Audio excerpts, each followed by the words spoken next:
det første oplag til DM-konferencen, der havde vi noget om kerneopgaven, at det er vigtigt, at vi bliver skarpere på, hvad det er, vores kerneopgave er hjemme i IF Fjord. Det er både på bestyrelsesniveau og ude i afdelingen.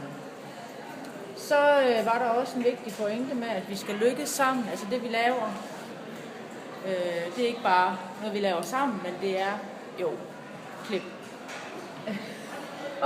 Og så er det også, hvis vi snakker i forhold til frivillige, hvad er det, vi er stolte af, når vi er frivillige i IF Fjord? Ja, det var det første oplæg.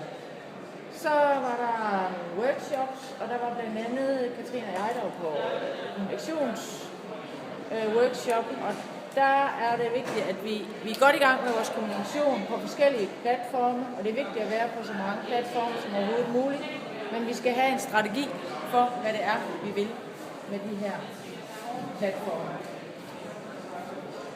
Så skal vi også have snakket om med pressemeddelelser, skal vi mere i lokalavisen, og hvornår skal vi det? Og der fik vi nogle tip og tricks til, hvordan man laver en god, informativ pressemeddelelse. Det var workshop om kommunikation.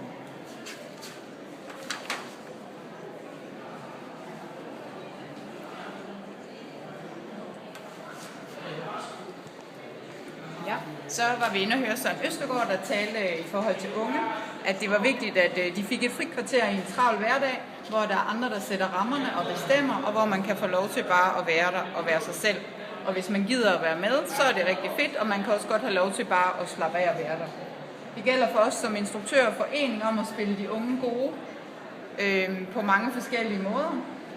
Og det gælder også om for os som instruktører at være skarpe på, hvad det er, der får de unge til at komme, og hvad er det, de får ud af det. Så det skal vi være rigtig gode til at fortælle dem.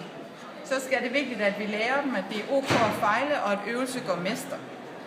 Og her er det også vigtigt at slå på over for forældrene, at de unge faktisk udvikler sociale kompetencer, når de går til en sport i vores forening.